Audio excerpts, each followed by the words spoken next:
Oke, kita masuk ke materi yang pertama, bab pertama, teknologi sensor, yaitu prinsip dasar sensor dan karakteristiknya. Ya, kita akan bahas pendahuluan dulu, prinsip dasar dan karakteristik. Jadi, sensor dan transducer, ini ada istilah transducer juga ya. Ini adalah komponen yang penting ya dalam elektronika dan banyak digunakan dan terus mengalami perkembangan. Dalam sisi apa? Dari sisi materialnya lebih bagus, lebih kecil, makanya ada bidang nanomaterial ya untuk sensor ini. Dari bentuknya, speknya, fungsi dan teknologinya. Nah, semakin maju satu negara, maka semakin tinggi juga teknologi untuk membuat sensor ini. Jadi negara-negara maju itu banyak investasi di bidang nanomaterial untuk membuat sensor-sensor yang baru. Ada sekarang ada istilahnya smart sensor ya. Ada lab on chip misalnya, satu lab dalam satu chip. Kita masukkan darah kita, kemudian semuanya bisa terdeteksi dengan chip tersebut. Bentuknya juga seperti itu ya. Bentuk sensor dulu mungkin kaku, besar, sekarang jadi kecil dan fleksibel. Touchscreen, misalnya touchscreen sensor kita tekan itu dulu kan dia kaku ya, keras. Sekarang ada yang fleksibel. Material pun bermacam-macam ya. Spesifikasinya juga makin canggih sensor sekarang.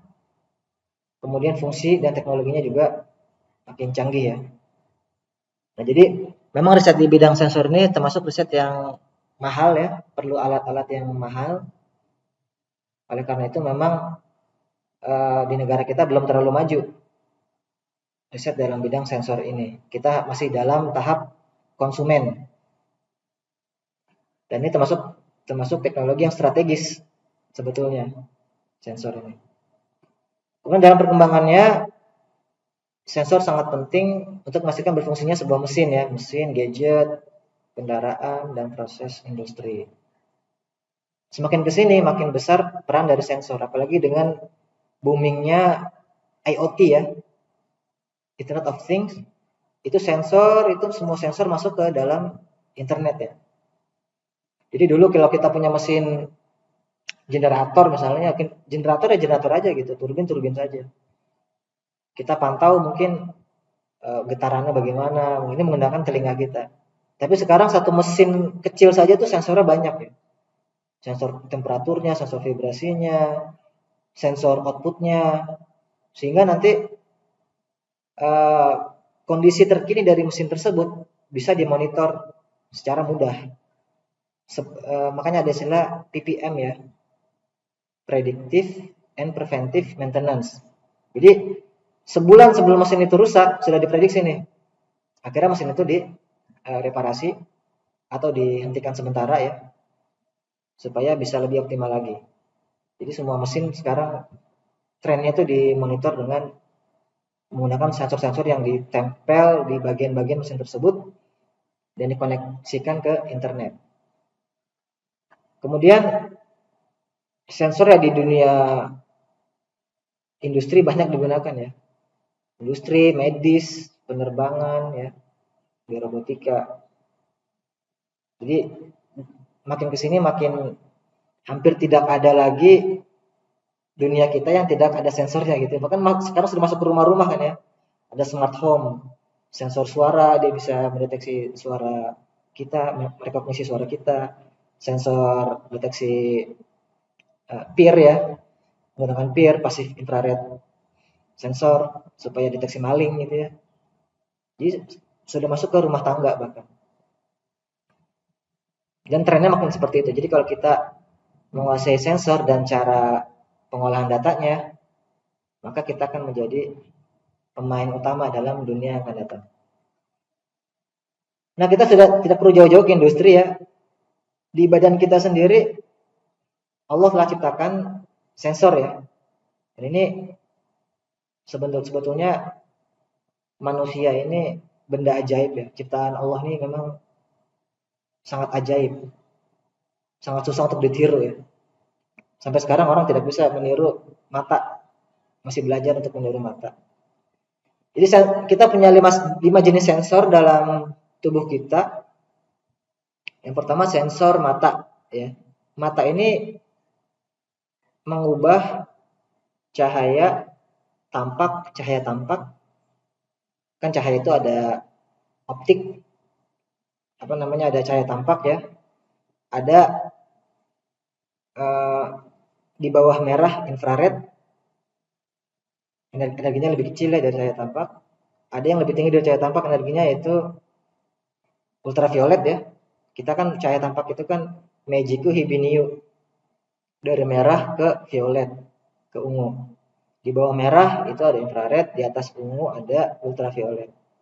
Nah, mata kita hanya bisa menangkap cahaya tampak saja dari merah ke ungu. Setelah ungu dengan panjang gelombang yang lebih kecil, itu sudah tidak bisa lagi mendeteksi karena sudah masuk area ultraviolet. Atau di bawah merah gitu ya, yang panjangnya lebih besar dari gelombang merah, itu infrared, kita tidak bisa lagi melihat mata kita. Jadi terbatas. Nah, sensor ini diubah menjadi sinyal elektrik oleh sensor yang ada di mata kita. Kemudian dipropagasi menggunakan sistem neuron sensorik, saraf sensorik menuju ke otak kita. Makanya kalau sarafnya itu bermasalah atau putus, maka akan jadi buta mata kita ya. Mungkin matanya masih oke, tapi sarafnya putus ya, berarti tidak bisa melihat. Buta ya. Jadi bersyukur bagi orang-orang yang matanya masih bagus dan juga sarafnya masih nyambung. Sarafnya masih bekerja.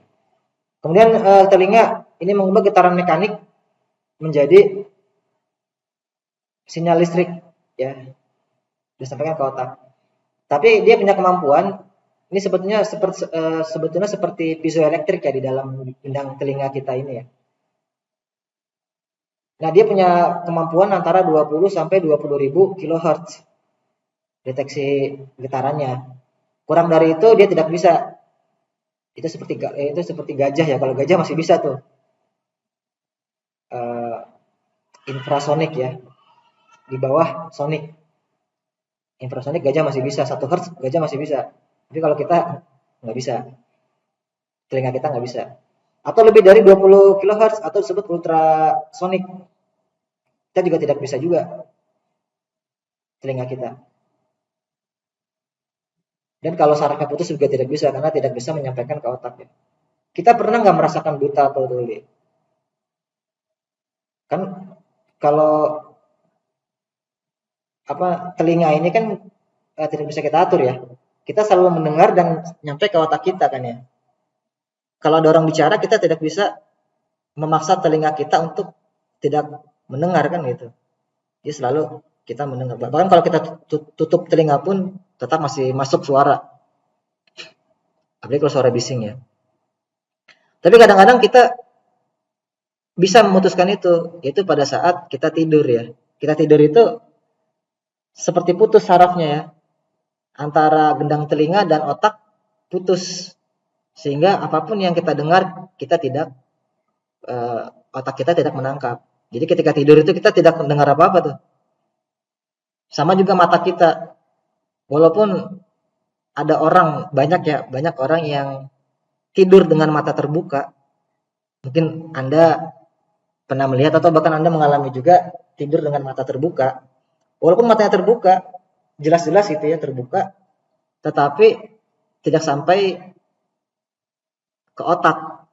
Jadi ketika bangun ditanya, tadi kamu melihat nggak tadi saya goyang-goyangin tangan? Enggak melihat gitu ya. Dia putus gitu ya. Sarafnya putus. Nah, ini memang luar biasa ciptaan Allah SWT ya. Nah, ini lidah juga deteksi, di ujung lidah tuh deteksi manis, di belakang itu pahit ya, kiri kanan asam asin ya. Ini luar biasa. Chemical bisa deteksi oleh badan kita. Kemudian juga hidung dan juga kulit. Ini deteksi tekanan dan suhu. Ini juga sama, kalau kita lumpuh, sensor kita lumpuh ya seperti kabel yang putus gitu. Jadi walaupun kita dibakar, ditusuk, di apapun ya, kita nggak akan terasa kalau sistem saraf putus. Nah, itulah yang dilakukan oleh obat bius ya. buat bius lokal maupun bius total ya. Kalau bius lokal berarti area sekitar saja, itu level dari tingkat pain-nya atau tingkat sakitnya tuh dinaikkan, sehingga tangan kita ditusuk, dioperasi gitu ya, tidak akan terasa. Ini sensor yang dimiliki tubuh kita.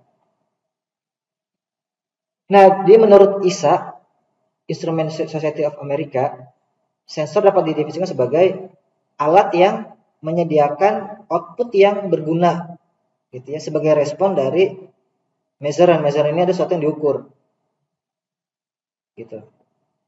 Jadi menyediakan output yang berguna berupa angka, berupa tegangan atau apapun ya, dari sesuatu yang diukur.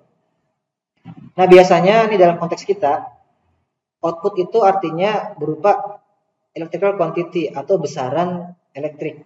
Apa itu besaran elektrik? Yang kita kenal kan ada arus, tegangan, resistansi, induktansi, kapasitansi, gitu ya. Apa itu measuran? Sesuatu yang diukur yaitu adalah physical quantity. Itu bisa besaran fisika, bisa besaran kimia. Cahaya, suhu, kelembapan, dan sebagainya.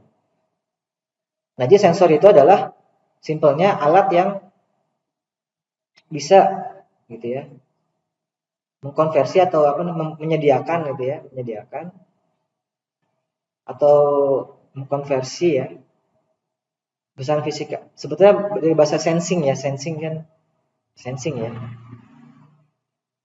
Dari besaran fisika atau kimia menjadi besaran elektrik berupa tadi ya, yang 5 tadi. Arus, tegangan, kapasitan, induktan, sama resistan. Nah, ada lagi istilah transducer. Ini secara bahasa artinya mengubah. Artinya mengubah. Mengubah apa? Mengubah energi menjadi energi lagi dalam bentuk yang berbeda. Jadi energi menjadi energi. Gitu. Nah, ini sering ketukar-tukar antara sensor dan transducer, ini 11-12 sebetulnya. Bahkan kita pun kadang susah membedakan ya, ini sensor, ini transducer. Kita tidak perlu pusing dengan definisi tersebut. Jadi kalau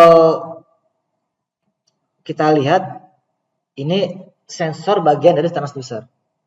Jadi gini, sensor, jadi transducer adalah sensor plus-plus gitu ya. Sensor kan sensingnya, energinya nanti ke transducer. Nah, contoh misalnya apa? Transducer itu, contoh misalnya thermocouple. Thermocouple itu mengubah suhu menjadi tegangan. Suhu menjadi tegangan. Itu yang dikonvert ada energinya, gitu. Jadi energi temperatur dikonversi menjadi energi berupa tegangan, gitu. Berbeda kalau sensor gas misalnya, itu bukan transducer. Sensor gas itu kan seperti lidah kita kan, atau bukan lidah, seperti hidung kita. Hidung kan menangkap partikel-partikel gas CO2 misalnya. Itu kemudian bukan CO2 ya, yang bau, zat molekul yang bau. Misalkan nitrat atau apa gitu yang bau pesing tuh. Itu kan partikel itu masuk ke hidung kita lalu di sensing gitu kan. Kemudian menghasilkan sinyal. Nah, jadi kalau yang diubah itu energinya, maka itu disebut transducer. Jadi kalau hanya sekedar sensing, maka disebut hanya sampai sensing, maka disebut sensor. Sekali lagi ini memang switchable gitu ya, artinya 11-12 mirip ya. Kita kadang-kadang susah juga membedakan antara ini sensor atau transducer. Tapi yang kalau kita ingin membedakan ya konsepnya seperti itu. Kalau transducer itu ada konversi energinya, mengubah energi dari satu bentuk ke bentuk yang lain. Contoh misalnya lagi transducer itu misalnya solar cell ya. Solar cell itu kan dia kan bisa kita jadikan sensor juga. Jadi semakin besar penangkapan cahaya mataharinya, semakin besar arus yang dihasilkan gitu. Cuma kan yang dikonvert energi sebetulnya. Energi dari gelombang cahaya matahari dikonvert menjadi arus. Nah, maka itu termasuk transducer. Gitu. Oke ya, itu definisinya. Nah, sensor ini memang sangat banyak ya. Untuk sensor displacement atau pergeseran ya. Itu atau posisi atau proximity itu saya pakai potentiometer, strain gauge, kapasitif, dan sebagainya.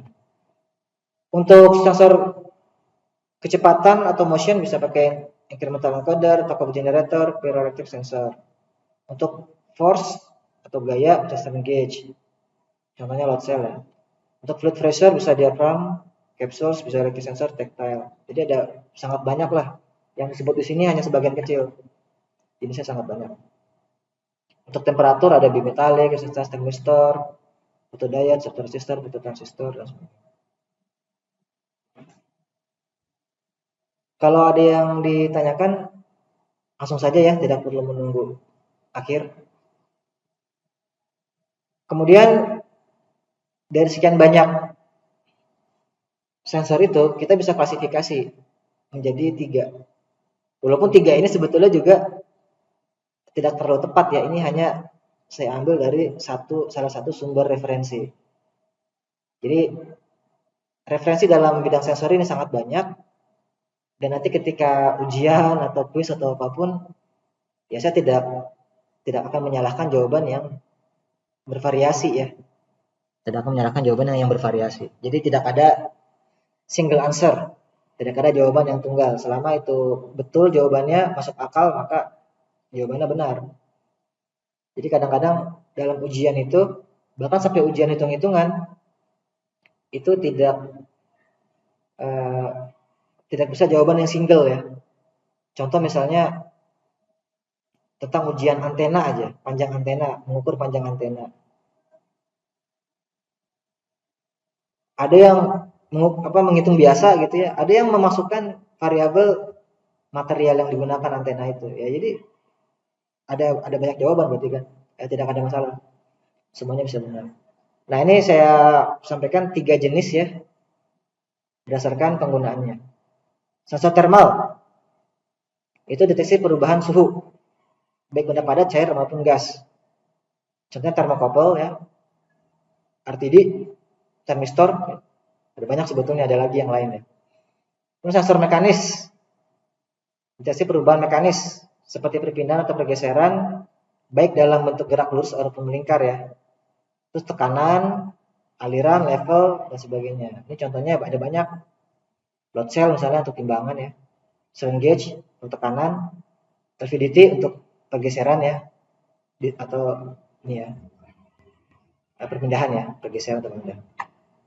Displacement kalau bahasa Inggrisnya.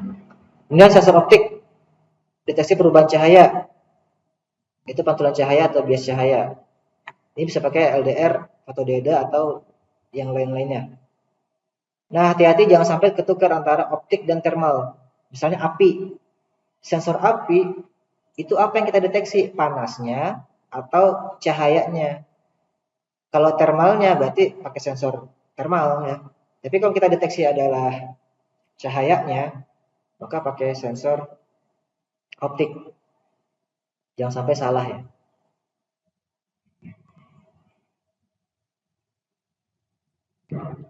Nah, sekarang klasifikasi sensor berdasarkan sifat dasar keluarannya.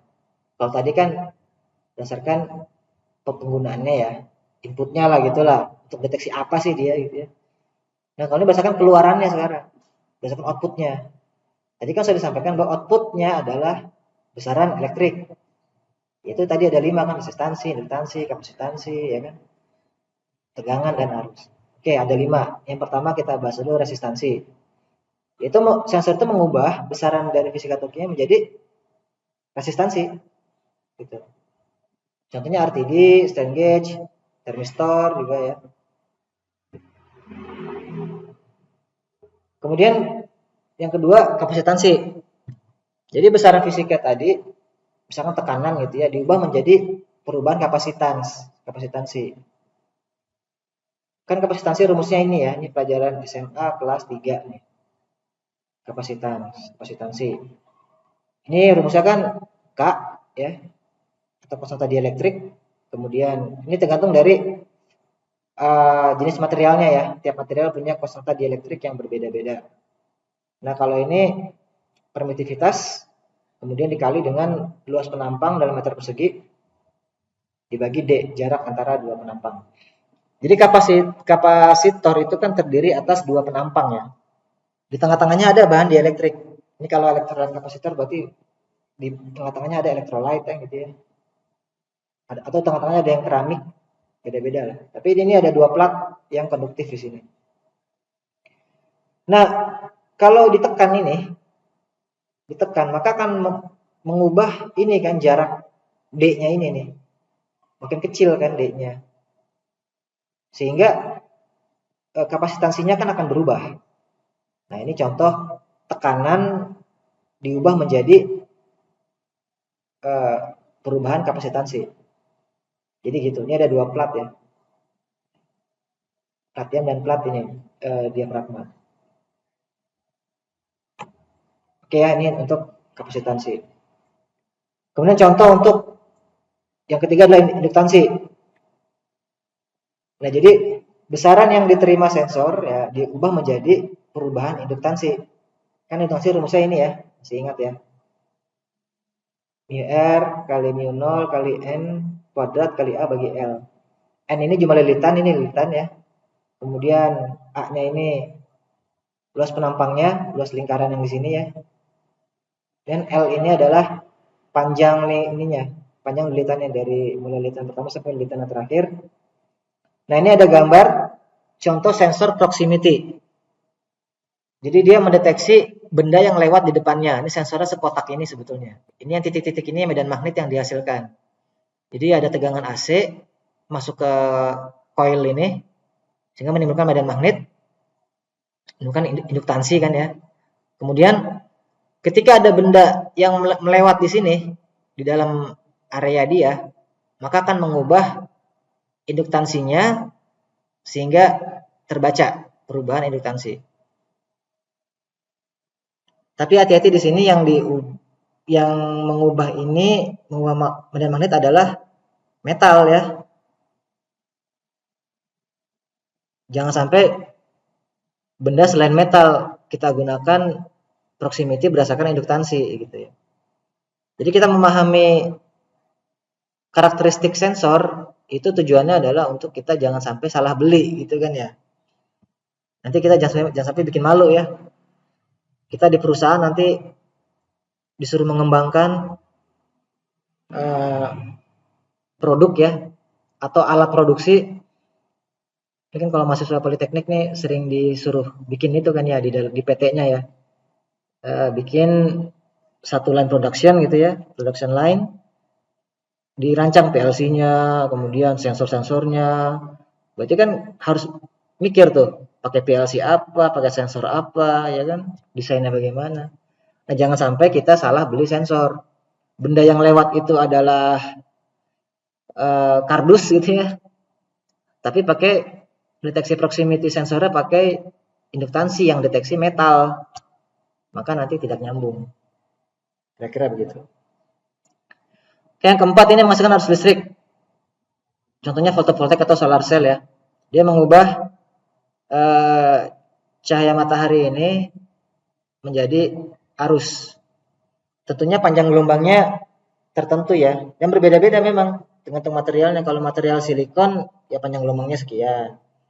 Atau ada yang membuat, kalau kawan saya itu membuat dari jahe merah. Jadi bahannya jahe merah. Nah, ini bisa untuk sensor ya.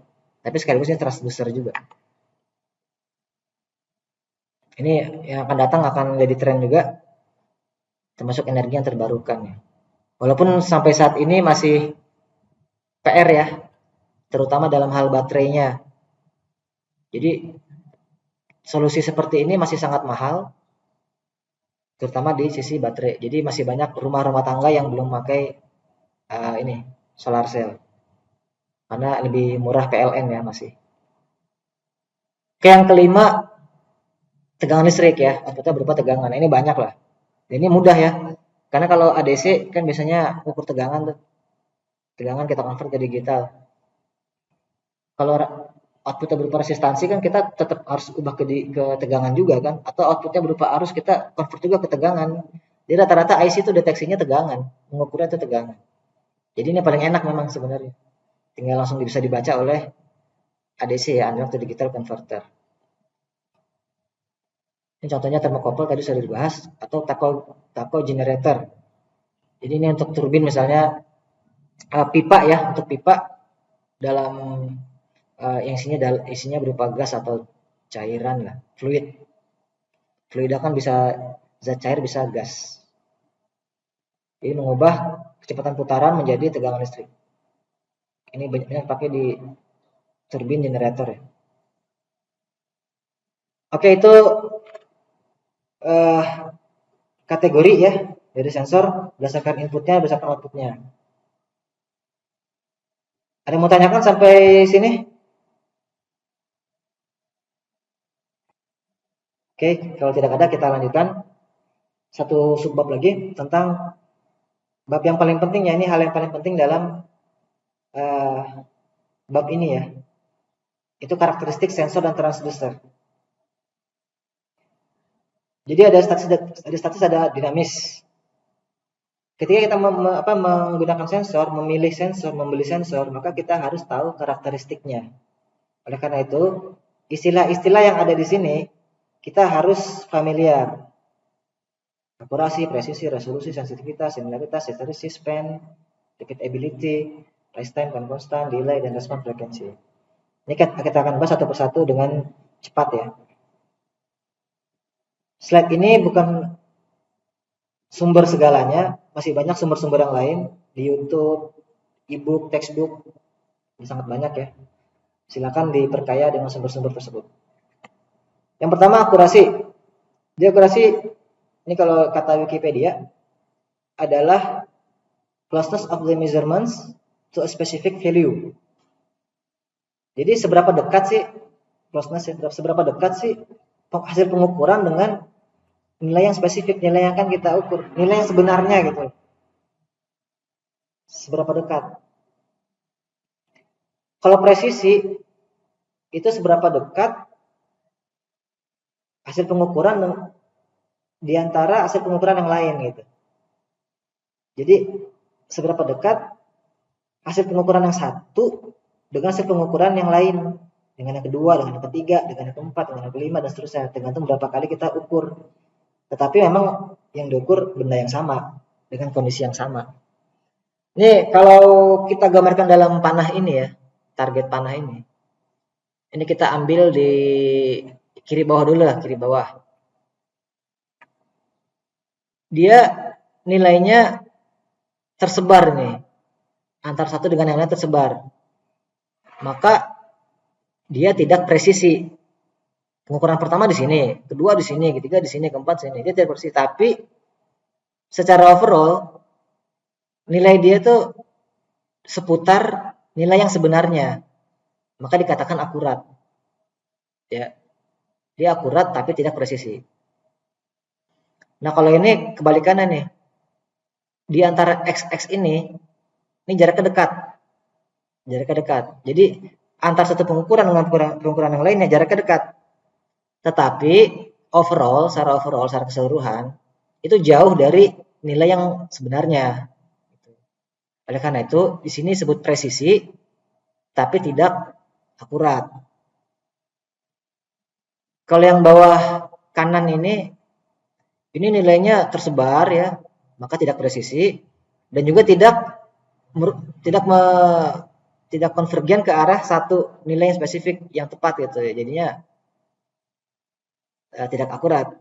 Jadi tidak akurat dan juga tidak presisi. Nah, yang ideal yang seperti kiri atas ini ya. Dia nilainya mendekati nilai yang spesifik, akurat, dan jarak pengukuran antara satu dan yang lainnya itu tidak jauh presisi. Jadinya ini yang kita harapkan dari sebuah sensor. Jadi kalau kita ingin punya sensor ya kita harus tahu akurasinya berapa, presisinya berapa. Oke, nggak masalah presisinya segini, akurasinya segini nggak masalah bagi aplikasi kita. Tapi itu kita lakukan dengan kesadaran gitu ya, yang kesadaran. Dan biasanya kalau presisi dan akurat memang mahal harganya ya. Karena itu kita nanti ada pertimbangan. Wah ini harganya segini sensornya nih. Kata perusahaan mahal sekali sensornya. Emang nggak ada yang lain? Lalu kata kita, oh gini Pak, ini kan kita perlu presisi sekian milimeter. Nah kita perlu yang ini sensornya, tidak ada yang lain. Maka inilah harga yang harus kita bayar gitu. Dengan argumen seperti itu kan kita jadi ngerti kan, si perusahaan akan memberikan sensor tersebut. Oke, sudah. Kemudian kita resolution. Itu kenaikan terkecil pada masukan atau input. Input kan tadi berupa besaran fisika atau kimia tadi ya. Berapa sentimeter, berapa kilogram, berapa gram, berapa kandela kalau cahaya ya, berapa derajat Celcius. Kenaikan terkecil yang menghasilkan kenaikan besar sehingga dapat terdeteksi pada keluaran output sensor. Nah, contoh misalkan penggaris lah ini. Penggaris yang kita beli di toko-toko itu kan resolusinya itu 1 mm ya. Artinya kita tidak bisa mengukur selain kelipatan 1 mm kan gitu ya. Kita hanya bisa mengukur 1 mm, 2 mm, 3 mm, 4,3 cm ya, atau 43 mm gitu ya, 44 mm. Kita tidak bisa mengukur 44,5. Nah, 0,5-nya itu nggak bisa. 44,5 mm itu nggak bisa. Kenapa? Karena nilai terkecil yang dia bisa tampung atau dia bisa ukur adalah 1 mm, itu resolusi. Makin mahal sensor, makin besar resolusi sensor makin mahal. Bukan besar kecil resolusi ya, tinggi rendah lah. Makin tinggi resolusinya, maka makin mahal sensor tersebut. Itu resolusi. Nah, contoh misalnya LVDT nih. Dia bisa mengukur pergeseran hingga 20 mm. Jadi kita beli LVDT sensor dengan merek tertentu ya. Dia bilang dia bisa mengukur maksimum 20 mm mengukur pergeseran. Nah, kalau yang diukur 20 mm dia akan mengeluarkan angka 100 gitu. Nah, jadi kalau 0 ya 0, kalau 20 berarti 100. Nah, maka resolusinya adalah tinggal 20 mm dibagi 100, kan skalanya 100 ya. Maka 0,2 mm. Artinya, si LVDT sensor ini, dia bisa mengukur kelipatan 0,2 mm, 0,2, 0,4, 0,6, 0,8. Ketika ada angka 0,7, kan bukan kelipatan 0,2, dia tidak bisa mengukur. Lalu apa yang dia baca? Ya kalau enggak 0,8, 0,6. Nilai atas atau nilai bawahnya, tergantung lebih dekat ke mana gitu ya. Sama seperti penggaris ini. Ini kita mengukur 65 mm kan di sini 60 mm. Nah, kalau kita mengukur 64,5 mm, maka dia akan dibulatkan entah ke atas jadi 65 atau ke bawah jadi 64 mm. Ini resolusi. Kalau kita punya multimeter digital itu kan angka terakhirnya itu mencerminkan resolusi kan. Kalau dua angka di belakang koma, maka resolusinya 0,01 resolusinya, karena kenaikan terkecilnya kan 0,01. Itu resolusinya. Kalau multimeter yang mahal itu sampai 4 angka di belakang koma. Itu resolusinya makin tinggi tuh, makin bagus kan resolusinya. Walaupun sebetulnya resolusi multimeter itu bukan tepat segitu sih. Misalkan 2 angka di belakang koma, berarti kan 0,01. Sebetulnya resolusinya bukan 0,01. Tapi bisa jadi kurang dari itu, cuma pembacaannya 0,01. Resolusinya bukan seperti itu. Ya kira-kira gitu ya, itu resolusi. Kemudian berikutnya sensitivitas. Ini kalau ada yang tanya langsung aja ya. Itu adalah perubahan output yang terdeteksi karena adanya input, perubahan input ya. Jadi begini, perubahan kan sini ada misalkan contoh ya, ini contoh tegangan keluaran misalnya ya. Tegangan keluaran. Kita punya sensor yang outputnya tegangan. Kemudian inputnya berubah. Maka tegangannya akan berubah juga kan. Nah, kalau inputnya berubah kecil, tegangannya berubah kecil atau berubah besar gitu. Kalau dengan perubahan kecil di input akan terjadi perubahan besar di tegangan output, maka itu dikatakan sangat sensitif gitu ya. Alias sensitivitasnya tinggi. Tapi kalau sebaliknya maka jadi rendah. Maka kalau kita gambarkan ini ya, ini X ini input, sumbu Y ini adalah output. Semakin besar input, maka semakin besar output. Kan gitu ya. Nah, semakin besar apa nih? Semakin besar banget atau semakin besar saja gitu ya, atau semakin besarnya tidak terlalu besar lah gitu ya. Nah, ini digambarkan dalam grafik ini. Ini disebut sensitivitas. Kalau dalam pelajaran SMP kelas 1, ini disebut gradien. Ini gradien kan ya. Kan garis linear. Gradiennya adalah delta X, delta Y dibagi delta X. Semakin besar angka ini, hasil delta Y bagi delta X, maka semakin tinggi sensitivitasnya. Semakin besar sensitivitasnya. Nah, kadang-kadang ini terjadi sensitivity error ya. Sensitivity error ya, kita inginnya berapa, kenyataannya berapa. Ada yang kadang-kadang oversensitif ya. Kita ubah dikit aja, ini berubahnya jauh sekali outputnya. Nah, jadi kita perlu pertimbangkan hal ini dalam pembelian sensor, dalam desain-desain kita. Kemudian linearitas. Itu kemampuan untuk menghasilkan karakteristik input dan output secara simetris dan linear. Kan linear itu artinya kan garis lurus ya. Ini linear nih. Jadi kalau kita memiliki load cell, timbangan berat badan ya, kan berat badan manusia paling kan maksimum 200 kg lah ya. Maka antara 0 sampai 200 itu masih linear dia. Berat kita 60, terbaca 60 di sini masih. Kita 80 masih terbaca 80 di sini.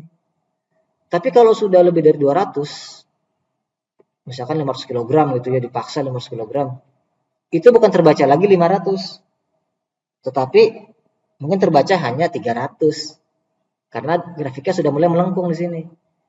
Karena ketika si pabrik itu membuat load cell, maka dia punya linearitas, dia jamin linearitasnya hanya sampai 200 kg misalnya di sini 200 kg.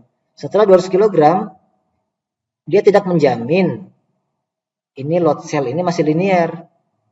Jadi kita paksa-paksa lebih tinggi dari 200 kg ya nanti hasilnya tidak sama gitu. Karena melengkung di sini grafiknya. Atau kasih 2 ton ya, antara 2 ton dengan 500 kg mungkin sama nilainya, nilai keluaran di load cell-nya itu. Antara 2 ton sama 500 kg. Karena apa? Karena batas linearitas dia hanya 200 kg. Sudah overload lah istilahnya.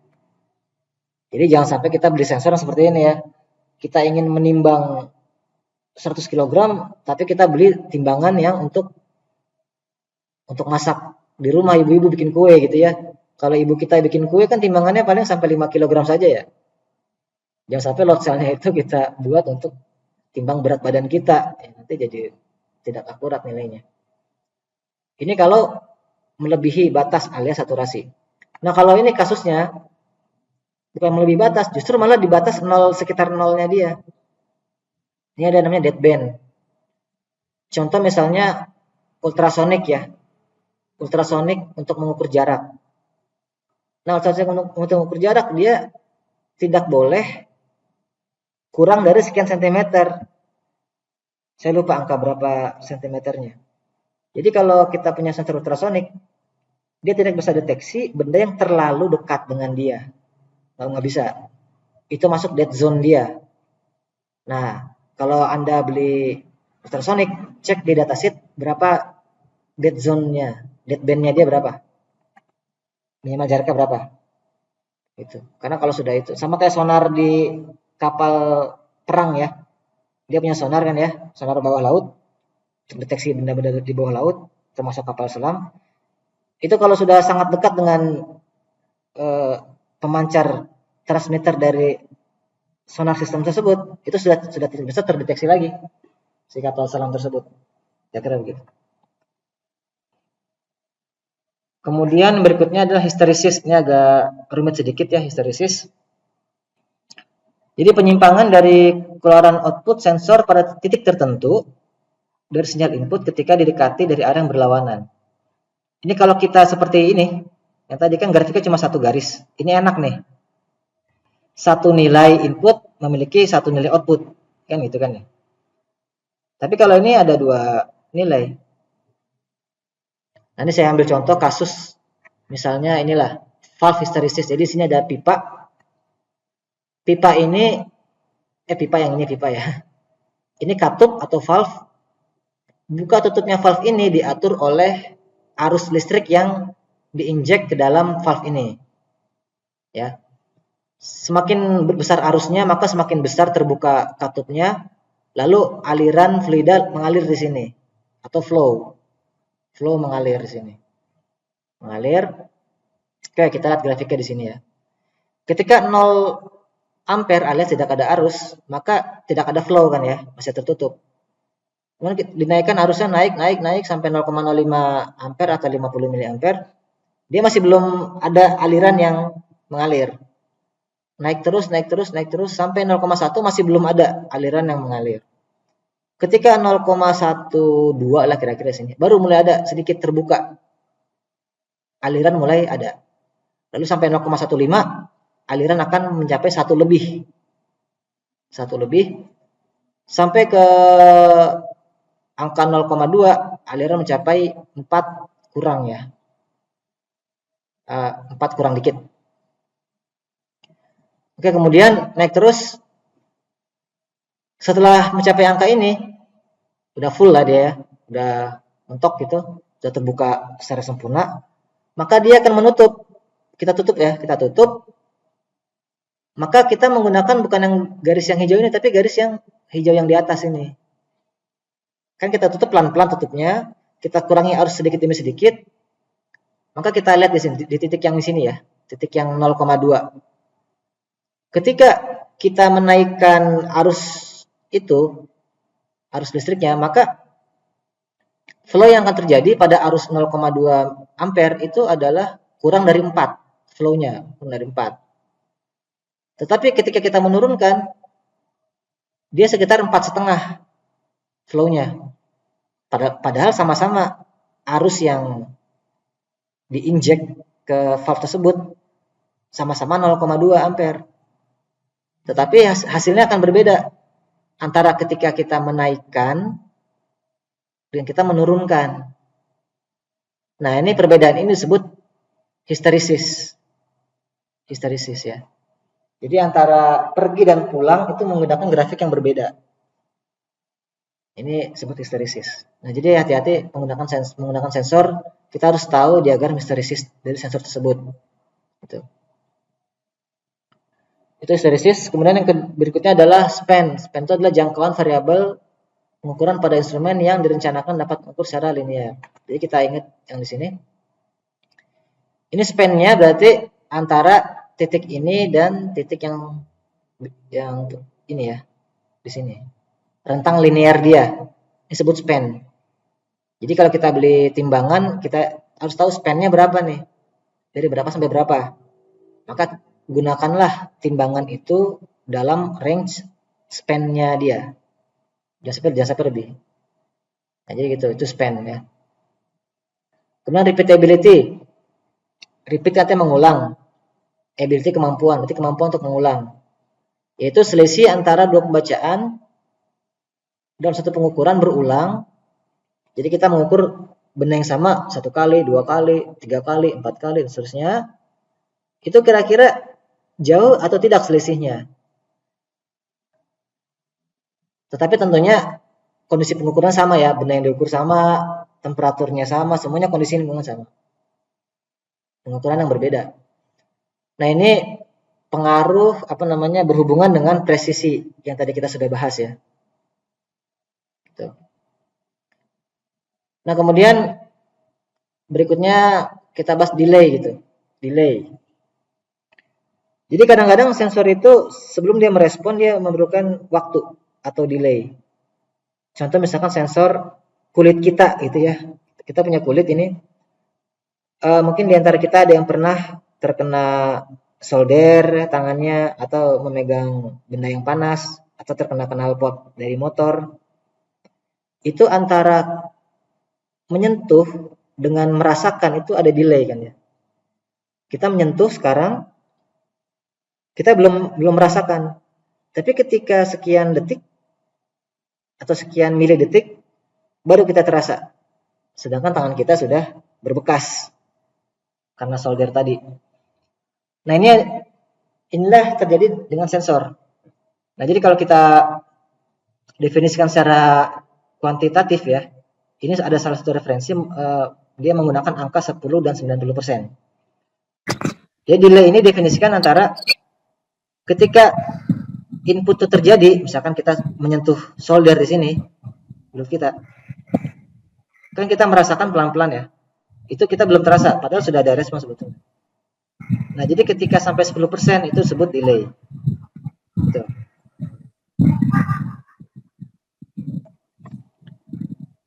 Jadi menggunakan batasan 10% antara waktu yang diperlukan antara input itu tertrigger ya dengan si sensor mendeteksi 10% lah dari input tersebut. Sama dengan tangan kita tadi.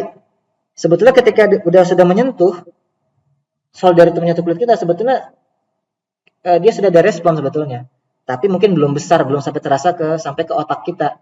Setelah 10% baru otak kita merasa. Itu kalau diteruskan terus ya, tempel terus ya, pasti otak kita merasakan sakit yang sangat ya. Jadi seperti itu. Ini delay, dia berbeda antara input dan output. Nah, kalau rise time, itu waktu yang dibutuhkan oleh respon untuk naik dari 10% hingga 90% dari nilai akhir. Jadi dari 10 ke 90 dia memerlukan waktu kan ya, memerlukan waktu. Ini disebut rise time. Sebetulnya ini kan garis miring nih. Dari 10 ke 90 kan garisnya miring. Idealnya itu garisnya tegak lurus. Seketika dikasih input, seketika itu pula output merespon kan gitu ya. Kan idealnya begitu. Kita memasukkan termometer ke dalam cairan panas. Dalam air mendidih kita masukkan termometer digital ya. Kan kita pengennya kan tepat ketika kita masukkan, tepat keluar angka 100 kan gitu ya. Tidak ada rise time. Tapi yang terjadi adalah filamen yang ada di sensor termometer tersebut kan pelan-pelan naiknya kan, responnya lambat kan, dia pelan-pelan baru sampai ke angka 100. Nah, ini disebut rise time. Tapi kalau mau kita kuantitatifkan ya berarti dari angka 10% dari final value sampai 90% dari final value. Itu disebut rise time. Nah, yang terakhir adalah di karakter sensor yang terakhir adalah respon frekuensi. Jadi tidak semua sensor memiliki semua karakteristik ya, tidak ya. Contoh misalkan respon frekuensi ini hanya beberapa jenis sensor yang memiliki karakteristik respon frekuensi. Contohnya misalnya adalah piezoelektrik, yaitu mengubah mekanik menjadi tegangan ya, getaran menjadi tegangan. Contohnya misalkan ultrasonik ya kan, kemudian mikrofon, speaker juga sama. Jadi piezo ini bolak-balik ya, getaran menjadi tegangan, tegangan menjadi getaran. Itu piezo. Nah, kalau kita beli piezoelektrik itu kan beda-beda ketebalannya. Bahkan nggak usah jauh-jauh lah. Telinga kita kan piezoelektrik itu, mengubah getaran suara menjadi elektrik. Nah, dia memiliki ini respon frekuensi seperti ini. Kalau telinga kita berarti batas kirinya ini adalah 20 Hz, batas kanan ada 20 kHz. Ini region dari kerja dari benang telinga kita. Nah, kalau kita ambil contoh ultrasonik ya, ultrasonik itu kan ada ultrasonik yang untuk ibu-ibu mengecek kehamilan ya. Mungkin kita dulu juga kan ada dalam perut ya. Kita pernah ditembak juga oleh ultrasonik ya. Dalam perut ibu kita. Nah, ini menggunakan ultrasonik yang frekuensinya sekian megahertz. Maka di sini megahertz. Kalau di luar dari frekuensi itu ya tidak bisa terbaca di luar dari ininya. Atau kurang dari itu maka tidak bisa juga. Nah, contoh yang di luar dari frekuensi yang seharusnya ini dia bisa menimbulkan namanya resonansi. Jadi kalau kita tembakkan dengan frekuensi tertentu gitu ya, misalkan frekuensinya 1 Hz, frekuensi tengahnya misalkan 1 kHz ya, maka dia punya namanya frekuensi harmonik itu 1 kHz, kelipatannya 2 kHz, 3 kHz dan seterusnya. Nah, jika kita menembakkan dengan frekuensi harmonik tersebut di luar dari regionnya, maka akan terjadi resonansi. Resonansi ini bisa menimbulkan bahaya ya kalau tidak terkendali. Sebagai gambaran, coba kalau kita berdiri di sebuah jembatan, ini kita ada sekian puluh orang nih, berdiri di atas sebuah jembatan, lalu kita hentak-hentakan kaki kita secara berbarengan dengan frekuensi yang sama dengan frekuensi natural si jembatan atau harmoniknya. Kita gerakan kaki kita injak-injak jembatan tersebut berbarengan dengan frekuensi yang sama dengan frekuensi natural dari jembatan atau frekuensi harmoniknya. Itu nanti bisa rubuh jembatannya tuh. Walaupun tenaga kita kecil ya. Kenapa? Karena energi kita tuh berkumpul, terakumulasi. Frekuensi kita sama dengan frekuensi harmonik dari si jembatan tersebut. Maka nanti makin lama maka akan jadi rubuh tuh jembatannya ya. Ini jadi berbahaya nih. Tak terkendali. Kira-kira begitu. Jadi perhatikan kalau kita gunakan piezoelektrik itu beroperasi di frekuensi berapa? Antara berapa sampai berapa hertz frekuensinya. Jangan lebih, jangan kurang. Kalau bisa tepat di frekuensi sentral dia atau FC ya, frekuensi sentral. Di sini tengah-tengahnya. Itu yang paling bagus. Intinya gitulah. Kita beli berdasarkan frekuensi kerja yang kita inginkan. Baik, demikian saja yang bisa disampaikan. Kira-kira ada yang mau ditanyakan terkait dengan ini? Kami silakan. Baik, terima kasih atas perhatiannya. Assalamualaikum warahmatullahi wabarakatuh.